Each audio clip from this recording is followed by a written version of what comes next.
passion สำหรับองค์นี้นะครับเหมือนพอเราได้ทำสิ่งที่เรา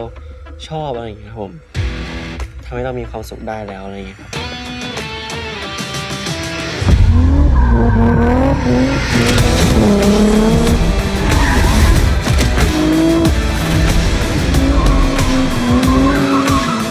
ดีใจตื่นเต้นอธิบายความรู้สึกอื่นไม่ค่อยได้นะครับมันมีแต่แบบอยากจะทำอะครับ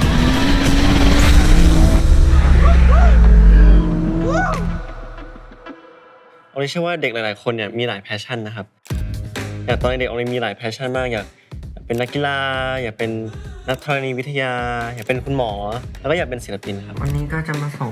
กันบ้านร้องเพลงนะครับผมโดยการทำบับเบิ้ลนะครับผมตอนนั้นเนี่ยเรนเขาดังมากแล้วก็มาที่ไทยคุณแม่ก็แบบชอบมากคุณแม่เนี่ยเปิดเทปเรนครับพอคุณแม่เปิดเราเห็นปุ๊บเราก็เลยบอกว่าองลีอยากเป็นแบบนั้นบ้างเลยซึ่งองลีเคยได้อยู่ในรายการ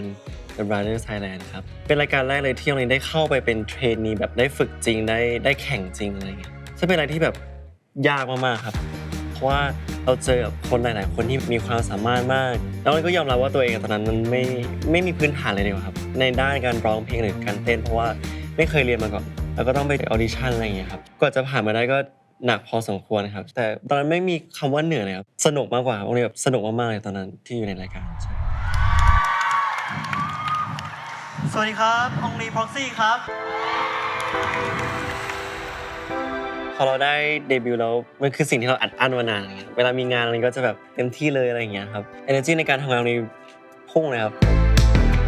เหนื่อยนะครับแต่มันสนุกมากอยากทำมากอยากทำทุกวันเลยอะไรเงี้ยมันเหมือนพอเราได้ทำสิ่งที่เราชอบอะไรอย่างเงี้ยครับผมทำให้เรามีความสุขได้แล้วไม่ว่าคนเรามี passion เรื่อยๆครับโตขึ้นเราเห็นหลายๆอย่างมากขึ้นอย่างตอนนี้ก็ชอบขับรถมันก็เป็นอีก passion นึงที่แบบพอเราเห็นหนังเขาดริฟท์รถโอ้มันเท่มากเลยอะไรอย่างเงี้ยซึ่งพอโตมาปุ๊บก็อยากจะไปลองมากสักครั้งนึงอะไรเงี้ยถ้าทำสิ่งนี้ในวันพรุ่งนี้อะครับมันจะรู้สึกเอาเลยแบบซัดเลยเต็มที่เลยอะไรอย่างเงี้ยครับเราอยากจะมี mindset ในหัวว่ามันทำได้แค่ครั้งเดียวก็ทำให้มันเต็มที่กับครั้งเดียวครั้งนี้อะไร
โอเคครับมันครับตื่นเต้นมากครับตกใจมากครับเหงื่อแตกเลยพี่ดูดิเหงื่อแตกเลยก็ครูเขาแบบพาไปขับจริงๆอ่ะโหนี่เหรอดิฟรถเราจะรู้สึกอย่างนี้หรอในรถอะไรเงี้ยแบบมันยิ่งกว่าโรลเลอร์คอสเตอร์อีกสุดยอดมากครับนี่แหละดิฟรถวันนี้สินะเดี๋ยวเราไปเรียนทฤษฎีกัน let's go ครับ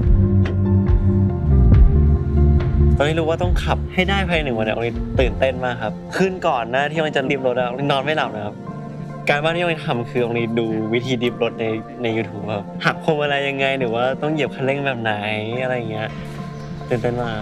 ครับวันนี้เดี๋ยวเราก็จะมาเรียนทฤษฎีกันนิดนึงก่อนนะฮะเพื่อให้ปรับความเข้าใจในการดิฟว่ามันเกิดขึ้นได้อย่างไรนะครับผมนะฮะโดยปกติทุกวันเนี่ยเราขับรถเนี่ยปกติเราขับรถไปข้างหน้าถูกต้องไหมครับผมครับ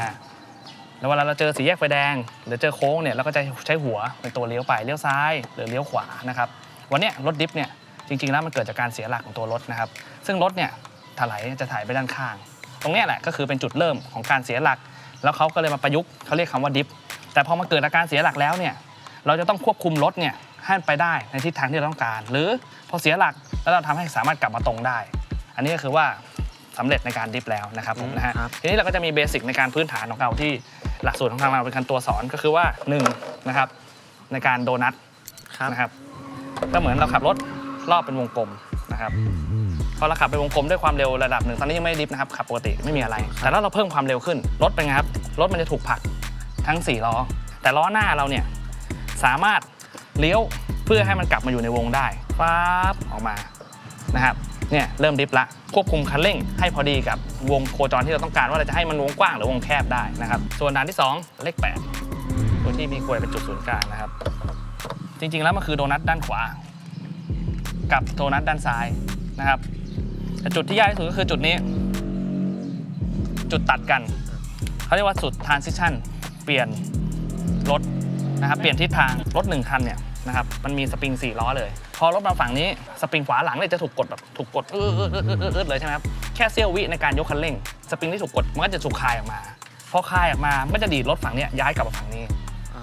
สุดท้ายการที่ดิฟวงกว้างกับวงแคบนะครับนี่วงกว้างแคบนะฮะของเดิมเนี่ย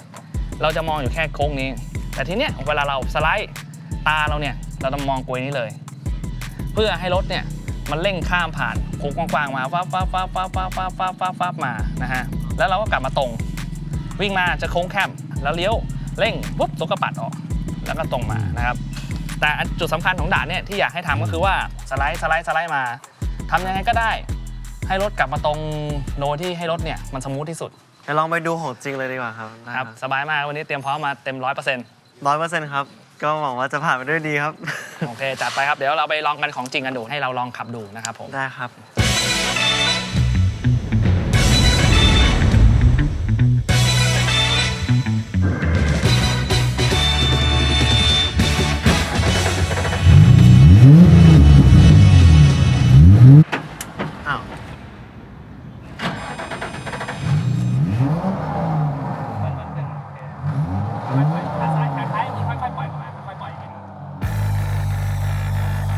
พอรู้ว่าเราจะต้องขับแล้วอะสิ่งที่เราดูมาใน YouTube อะทุกคนมันจะเริ่มแล้วใช่ไหมครูบอกไม่ต้องกังวลครับไม่ต้องกังวลกูนั่งข้างๆเลยครับเดี๋ยวจะให้เหยียบเล่นตอนไหนเดี๋ยวจะให้หักเข้ามายังไงเดี๋ยวครูบอก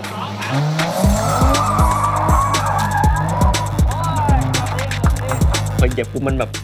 มันสะบัดเลยครับแล้วตอนแรกก็ตกใจมากเพราะว่าเราไม่คิดว่ามันจะแบบเร็วขนาดนั้น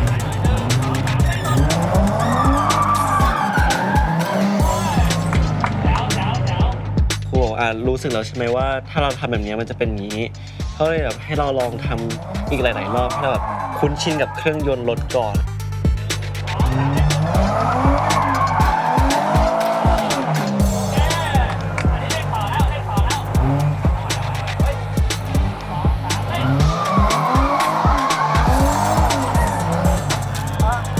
ทำไมมันไม่หมุนต่อเพราะ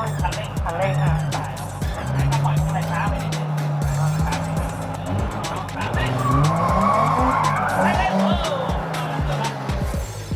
องเนี่ยจะติดปัญหาตรงที่องเนี่ยผ่อนคันเร่งคือไม่เหยียบคันเร่งเหมือนมันเป็นสัญชาตญาณของมนุษย์ว่าเราต้องเอาออกนะถ้ารถมันแบบแปลก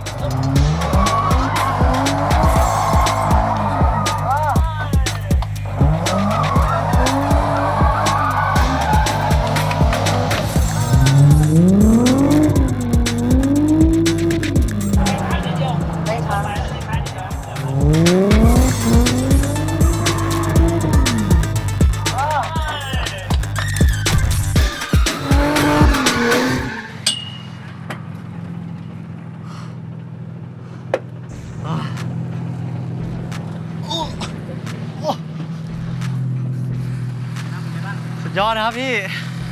โอ้ต้องขอบคุณอาจารย์ด้วยอาจารย์สอนดีมากนะเอาจริงถ้าอยากให้มันเป็นแบบนี้อาจจะต้องแบบอยู่กับมันนานกว่านี้หน่อยอันนี้เดี๋ยวเราขอพักนิดนึงครับ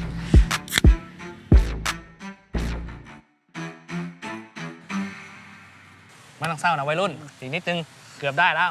ยากมากเลยครับนะครับไอ้ตรงโดนัทใช่ไหมใช่แต่คันเร่งการที่เราใช้คันเร่งกับพวงมาลัยเกือบแล้วนะเกือบที่จะถึงจุดมันแล้วนะฮะพอเรายกคันเร่งปุ๊บเนี่ยรถเป็นไงครับมันกลับไปตรงใช่ไหมเพราะฉะนั้นเดี๋ยวรอบนี้เราลองกดคันเร่งเพิ่มเติมไปนะครับแต่กี้เกือบแล้วคืออีกนิดนึงครับสู้ครับไปต่อครับ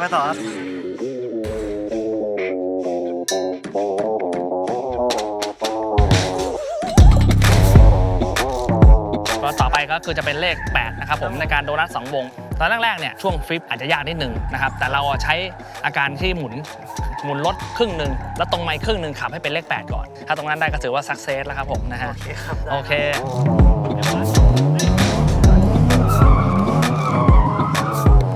เราปล่อยคันเร่งเร็วเกินไปกับพวงมาลัยเลี้ยวซ้ายเลี้ยวซ้ายเลี้ยวซ้ายเร่งเร่ง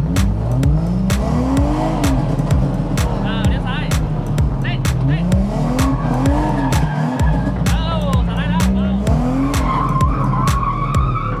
เลี้ยวก่อนค่อยเร่งเลี้ยวก่อนค่อยเร่งเลี้ยวก่อนแล้วค่อยใช่ความยากของท่าเลข 8สำหรับเราคือจังหวะจุดเปลี่ยนของรถนะครับคือมันจะมีตรงกลางตรงนี้เราต้องหักพวงมาลัยไปอีกด้านหนึงอะไร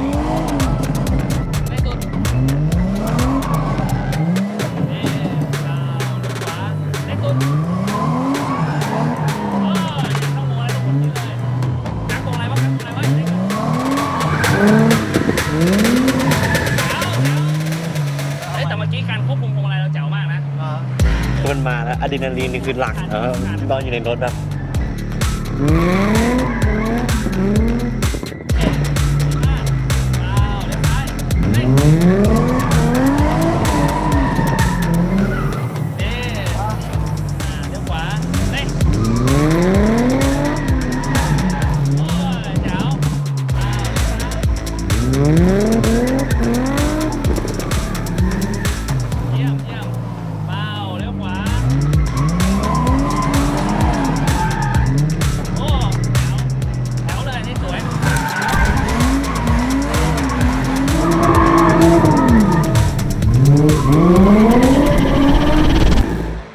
เอาจริงๆน้องนี่ไม่อยากลงจากรถเลยครับตรงนี้อยากดิฟต่อมากๆครับ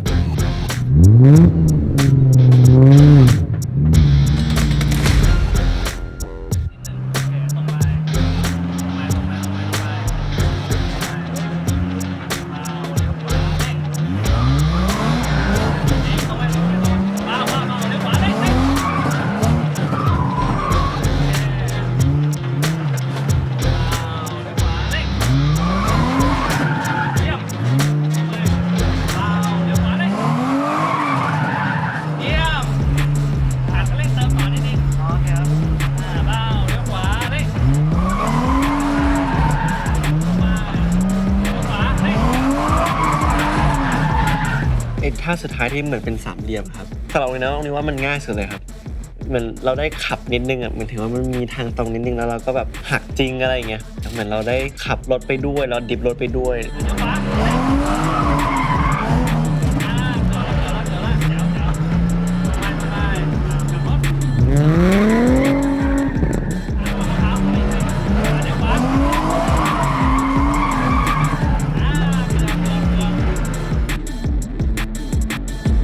สำหรับองค์นี้กลัวไหมใช่ไหมครับ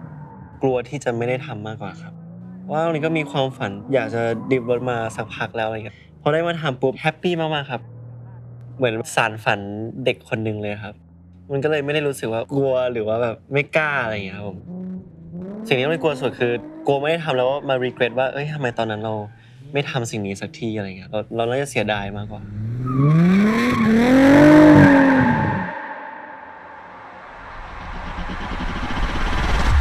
องค์นี้พูดก่อนหน้านี้เยอะมากว่าแบบช่วงนี้ชอบอะไรองค์นี้ก็บอกว่าชอบรถครับอยากทำอะไรอยากดิฟรถครับอะไรอย่างเงี้ยแต่เราก็ยังไม่ได้มีเวลาว่างมากพอที่จะไปเรียนเพราะมันก็ต้องใช้เวลาค่อนข้างเยอะพอสมควรในการแบบเรียนรู้การดิฟรถอะไรอย่างเงี้ยครับพอได้มาทำปุ๊บมันก็เลยแบบโอ้เราได้ทำแล้วติ๊กในบัคเก็ตลิสต์แล้วว่าเราได้ทำอันนี้แล้วนะสิ่งที่เราอยากทำมากๆนะอะไรเงี้ยก็เลยบอกครูว่าผมจะมาอีกให้ได้ครูบอกว่ามาเลยเดี๋ยวแบบสอนต่ออะไรอย่างเงี้ยต้องเชื่อว่าถ้าสมมติคนที่แบบมีประสบการณ์แบบได้ทำสิ่งที่ตัวเองชอบมันก็จะรู้สึกว่าแบบโอ้โหแบบใช่มันทุกอย่างอะตรงนี้แบบอธิบายไม่ถูกจริงๆแต่แบบมันทุกอย่างมากๆเลยอะ